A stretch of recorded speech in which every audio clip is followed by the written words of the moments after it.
जब तक हमें समझने में आ रहा है कि लोग रोजगार देंगे, जब तक स्वयं का रोजगार आप चालू नहीं करोगे तब तक ये समस्या बढ़ती जाएगी।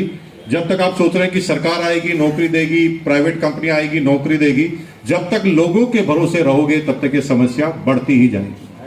आज के 14 साल पहले मेरी टेप मिल जाएगी गूगल पर, उस पर बिल्कुल क्लियर कट बोला कि पूरी दुनिया में तेज गति से बदलाव हो रहा है। एआई, आर्टिफिशियल इंटेलिजेंस की बात आज के 14 साल पहले सिर्फ चालू हुई थी, तब मैंने कहा कि ऐसी कारें आएगी और ड्राइवर गायब हो जाएंगे, और अब ऐसी कारें आने लग गई कि जिसमें ड्राइवर असिस्टेंट की जरूरत नहीं है।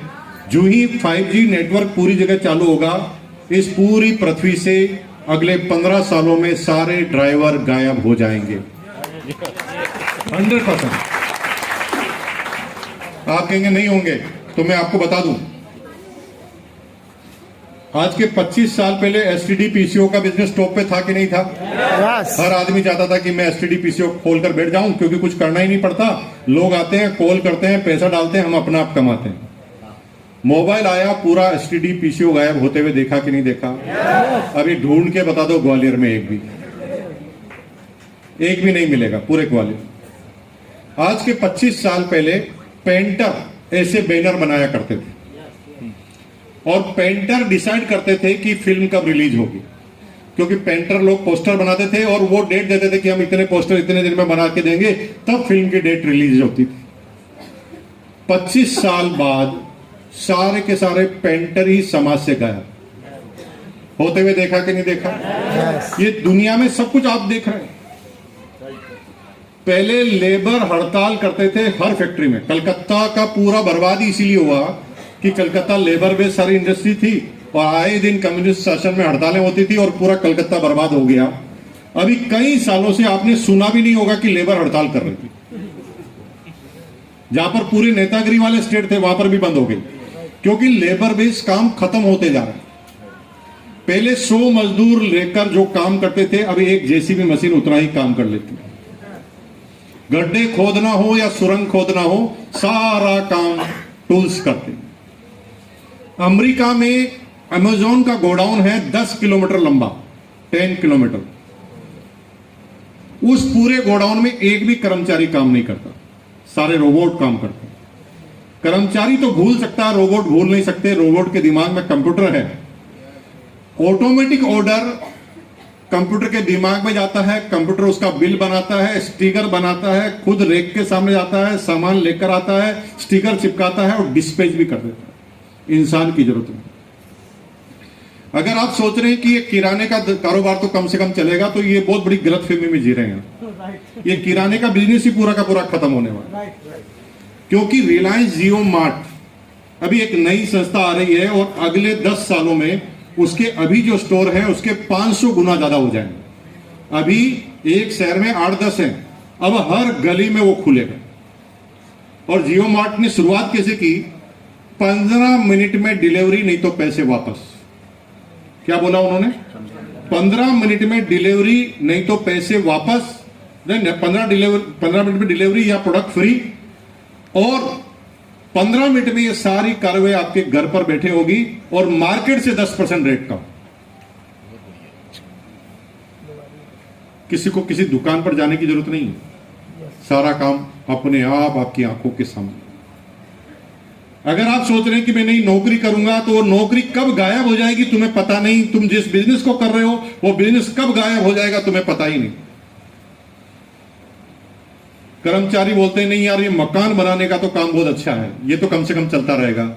मेरे भाई, अब ऐसी टेक्नोलॉजी आ गई है जिसमें किसी इंसान की जरूरत नहीं है। मकान की पूरी डाई बनी हुई है, और एक दिन में एक मकान कंप्लीट है विथ इलेक्ट्रिसिटी कनेक्शन। और मेरी बात पर बिलीव नहीं हो तो गूगल को आज ही सर्च करना क्या टेक्नोलॉजी है। 15 दिन में 50 मंजिला इमारत बना दी चाइना ने, 15 दिन में, और विथ पूरा फर्नीचर। तो आप सोच रहे होंगे यार मैं बहुत डरा रहा हूं आपको।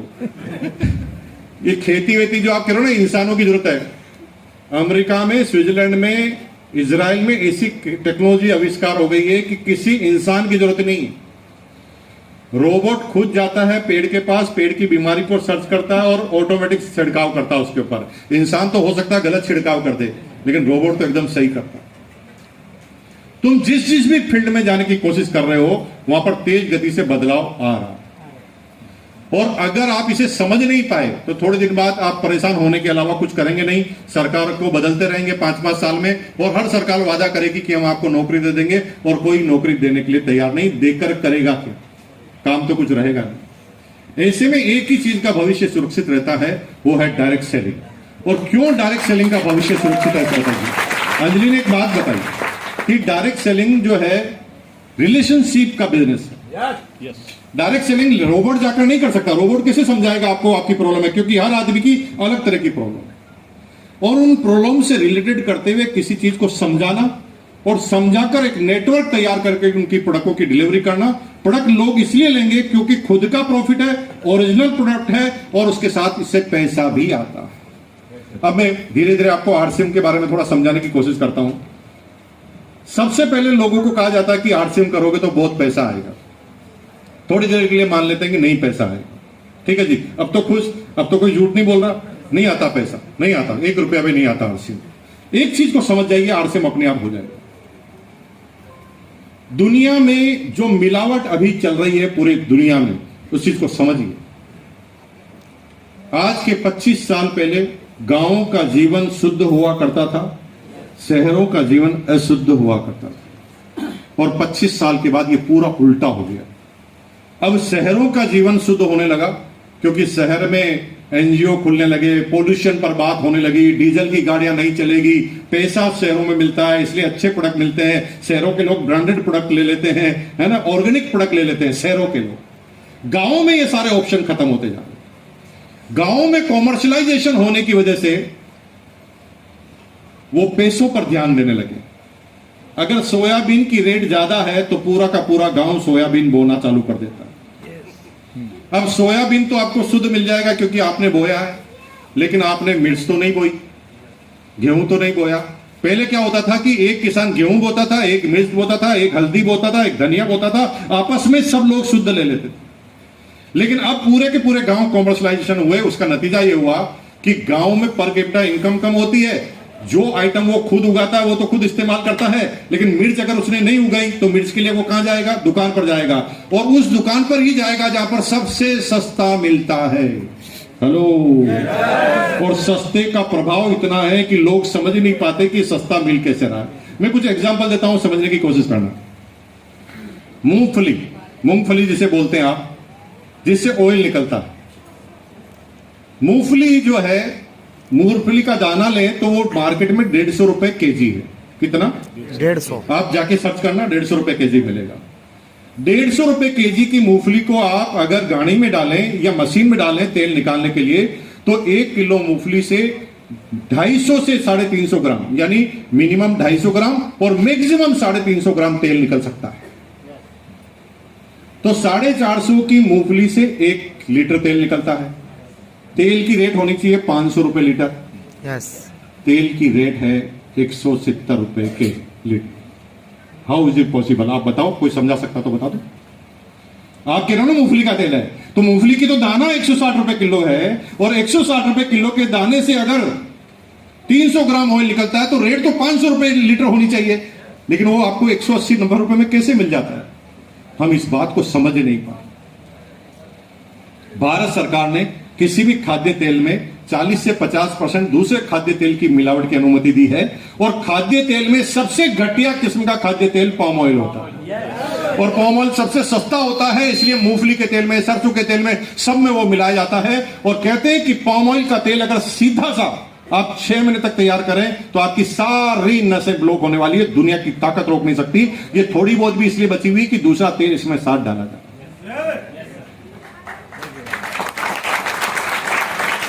सूखी मिर्च अगर 250 रुपए केजी है तो मार्केट में पीसी भी 200 रुपए केजी कैसे मिल सकती? हम समझ नहीं पा रहे इस पूरी गणित को, और हम क्या खा रहे हैं समझ में नहीं आ रहा। लेकिन ये सारे लोग फायदा क्यों उठाते हैं? क्योंकि खाने के रिजल्ट तुरंत नहीं आते। जैसे 1 लीटर दूध पीने से तुरंत ताकत आती है क्या? उसी तरह जब हम कोई चीज खाते हैं तो तुरंत प्रॉब्लम नहीं होती। तुरंत प्रॉब्लम थोड़ी बहुत होती। कैसे? पेट गुड़गुड़ कर देगा, है ना, गैस बन जाएगी, आवाजें आएगी, थोड़ी देर के लिए होगा, फिर ठीक हो जाएगा। लेकिन जब वो कंटिन्यू करेंगे, आप कंटिन्यू इस चीजों को करेंगे, तो फिर एक बीमारी तैयार होगी, और बीमारी तैयार होगी तो इतनी भारी होगी कि पूरे जीवन में जितना कमाया है ना, एक बीमारी निकाली। और मैं एग्जांपल देता हूं, मेरे होटल्स हैं, और मेरी एक होटल में मैनेजर है, अंकित नामा उसका नाम है, जो अभी भी प्रेजेंट में होटल के अंदर है। उसकी मम्मी पापा जो टिफिन बनाकर सप्लाई करते हैं, वो मेरे यहां पर सर्विस करता है। तो एक दिन बातें चल रही थी, 7-8 साल पुरानी बात है। मैंने उससे कहा, यार भाई साहब, ये कौन सा ऑयल आप इस्तेमाल करते हो? वो कहे, सर हम 50 रुपए में टिफिन देते हैं, और 50 रुपए में ज्यादा रेट बढ़ाते हैं तो कोई लेता नहीं। मैंने कहा 50 रुपए में कैसे खाना आ सकता है? मैंने कहा क्या कह देता? वो कहा 2 सब्जी, दाल, सलाद, चावल, रोटी, और सैटरडे के दिन मीठी सब्जी, मीठा भी, खीर भी। मैंने कहा संभव कैसे 50 रुपए सर्विस में दे देगा? वो कहा सर हम करें क्या, ज्यादा बढ़ाते तो कोई लेता नहीं, और इसी रेट में हमें देनी पड़ती है। तो मैंने कहा फिर क्या करते हो? बस क्या करते हैं, जाते हैं मार्केट में, कहते हैं सबसे सस्ता क्या है, जो भी सबसे सस्ता होता है। जैसे सब्जी वाले के पास जाते हैं कि भाई तेरे पास कौन सी सब्जी बच गई है, सबसे सस्ती कौन सी दे रहा है, वो सब्जी ले लेते हैं, सबसे सस्ती हल्दी ले लेते हैं, सबसे सस्ता तेल ले लेते हैं, और फिर वो बनाकर खिला देते हैं। मैंने कहा फिर तुम? वो कहा सर 2 बार थोड़ी खाना बनाएंगे, वो जो बनता है उसी को हम खा लेते हैं। मैंने कहा भाई साहब प्रॉब्लम में फंसने वाले हो। वो कहा सर 2 साल से खा रहे हैं, अभी तक तो कोई प्रॉब्लम नहीं है। मैंने कहा भाई 2 साल में नहीं हुई, 3 साल में, 5 साल में, ये तुरंत होगी। वो कहा सर होगी जो देखा जाएगा। और पिछले साल उसके पापा को हार्ट अटैक आया, 3 नसें 98% block, hand to hand doctor ने कहा कि 24 घंटे में बाईपास सर्जरी होनी चाहिए। पूरे जीवन में कमाकर 15 लाख का एक मकान बनाया, तुरंत बेचने गए तो जो दलाल थे उन्होंने ब्लैकमेलिंग करते हुए 12 लाख में मकान खरीदा, और 9 लाख रुपए उस ऑपरेशन में लग गए। पूरे जीवन का एक दिन में सत्यानाश।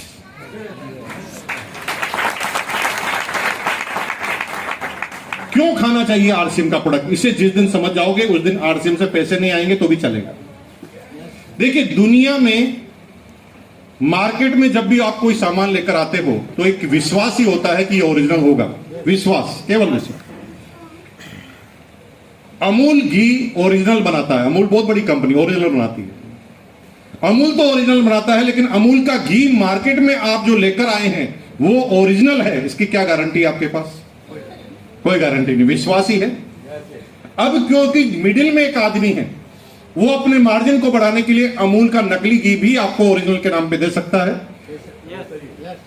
और वो नकली है, अमूल असली समझकर आप खा रहे हैं, और आपके पास इसका कोई इलाज नहीं। अगर इलाज में पकड़ में भी आ जाए, आप समझदार हैं, तुरंत लेबोरेटरी में जाते हैं, टेस्ट कराते हैं, नकली घी पाया जाता है, और आपको पता चलता है, आप तुरंत खाद्य डिपार्टमेंट को सूचित करते हैं, एक केस रजिस्टर्ड होता है, और एक एफआईआर लिखी जाती है। किसके ऊपर? अमूल के ऊपर कभी एफआईआर नहीं होगी, क्योंकि अमूल ने नकली नहीं बनाया। दुकानदार पर एफआईआर होगी, क्योंकि दुकानदार ने, अमूल के यार मेरी क्या गलती, मैं तो ओरिजिनल बनाता हूं, देख लो। जिसने गलत बेचा उसी पे तो एफआईआर करोगे। तो दुकान पर एफआईआर हो गई, और दुकान पर एफआईआर हो गई तो क्या फर्क पड़ता है, आज इस पर हुई कल उस पर हुई। एफआईआर तो तब होती जब अमूल पे हो जाती, लेकिन अमूल पे करोगे कैसे, वो तो ओरिजिनल बनाता है। ये बड़ा लफड़ा है। इसलिए वो लोग हमेशा नकली का सहारा लेते हैं, क्योंकि केस कभी भी कंपनी पर नहीं होता, बनाने वाले पर नहीं होता, होता है उस पर जो बेच रहा है।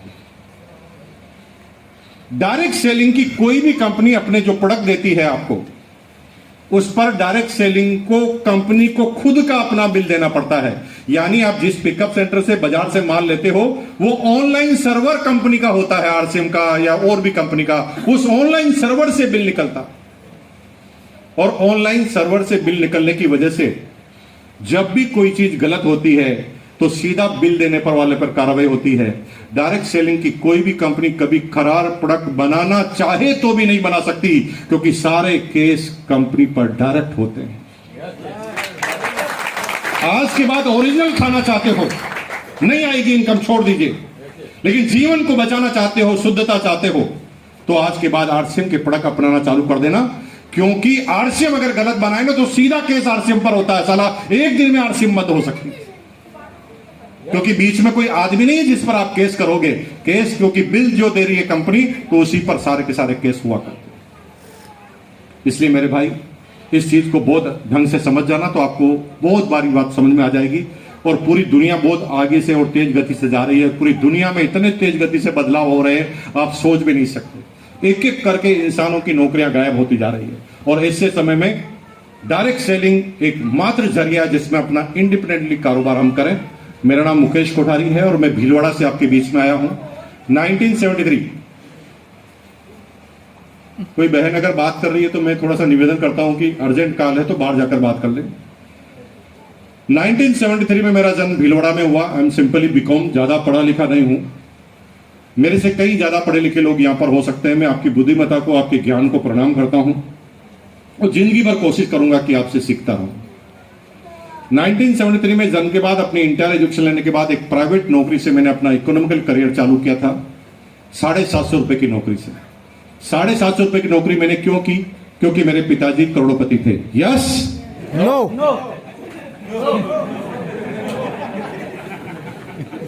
कुछ लोग तो यहां पर ऐसे बैठे जैसे कोई सत्यनारायण की कथा है। जागते रहो, पता नहीं आपको बातों में आकर क्या बुलवा दूंगा, आपको पता ही नहीं। एक जगह सब लोग मेरी हाँ में हाँ मिला रहे थे, तो मैंने 2 कैमरे वाले खड़े कर दिए। मैंने कहा अब ये मजा है, हाँ में हाँ मिले रहे हैं तो मजा ले लेते हैं। तो सब हाँ में हाँ मिला रहे थे, कैमरे वाले रिकॉर्डिंग कर रहे थे। मैंने हाँ में अचानक बोला, क्या आज से आपकी सारी प्रॉपर्टी मेरी? यस। फिर कोर्ट में घसीटा मैंने उनको, सबके सामने कहा था। तो कल आपके साथ ऐसा ना कर दूं, इसलिए सोच समझ के उत्तर देना। मैं पता नहीं क्या क्या बोलता हूं।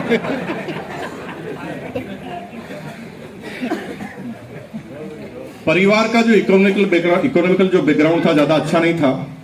मैं जब 9 साल का था तब मेरे पिताजी रिटायर्ड हो गए थे, डिफेंस के अंदर थे, फिटनेस साथ नहीं देती थी। वक्त से पहले कंपलसरी रिटायरमेंट लेना पड़ा। 250 रुपए पिताजी की पेंशन अमाउंट आया करती थी। माताजी अचार पापड़ चटनी बनाकर बेचा करती थी और फैमिली हमारी एकदम छोटी सी थी, 6 भाई बहन। हंस रहे हैं आप, क्योंकि ये 6 कौन सी छोटी है? अरे भाई अभी के हिसाब से बड़ी होगी, अभी जमाना 1-2 का है, लेकिन आज के 75 साल पहले 70 साल पहले कोई गिन गिन कर पैदा करता था हिंदुस्तान में? साला चाइना को बीट कर दिया हमने एक झटके में। हमने और कोई काम किया नहीं किया, वो बच्चे पैदा करने का गजब का काम किया। दिन देखने रात बच्चे बच्चे बच्चे। आज के 60-70 साल पहले किसी भी बुजुर्ग आदमी से अगर आप पूछते कि भाई साहब आपके कितने बच्चे हैं, तो कोई माइका लाल नहीं था हिंदुस्तान में जो अपने बच्चों की सही संख्या एक बार में बता दे। अपने बच्चों को खुद को गिनना पड़ता था, नन्नो मुन्नो चुन्नो लुन्नो डुन्नो गुन्नो चुन्नो। फिर कहता था 11-12 होंगे, फिर भी कंफ्यूजन 11 है कि 12,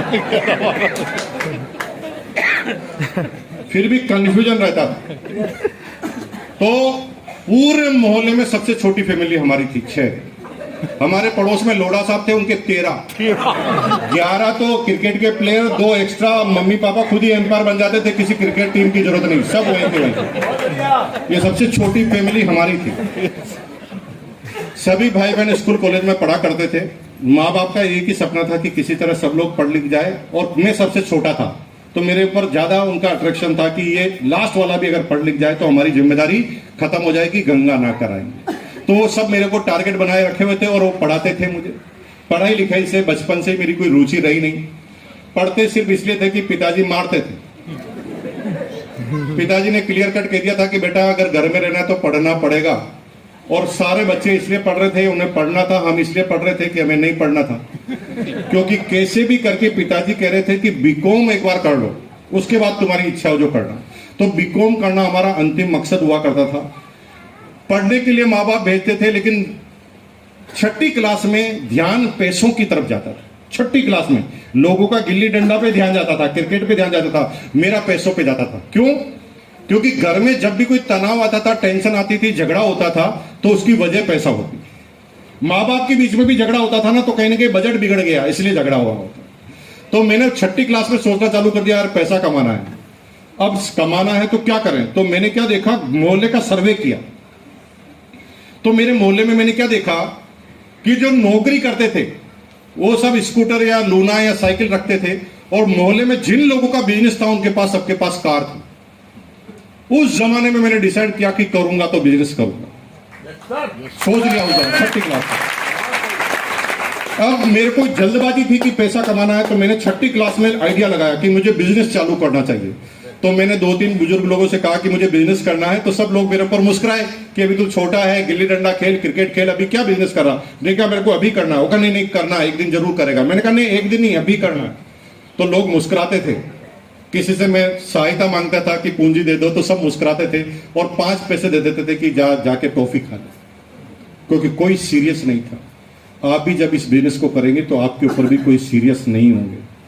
और ये हर एक व्यक्ति की जो कामयाब है उसकी कहानी यही है। एडिसन ने पहले बल्ब बनाया तो भी लोग सीरियस नहीं थे। राइट ब्रदर ने प्लेन बनाया तो भी लोग सीरियस नहीं थे। इब्राहिम लिंकन बार बार चुनाव लड़ रहा था तो भी उस पर लोग सीरियस नहीं थे। और लोग तो सीरियस नहीं होंगे, ठानना तुम्हें पड़ेगा। और अगर ठान लिया ना तो वो काम तुम्हारा होगा।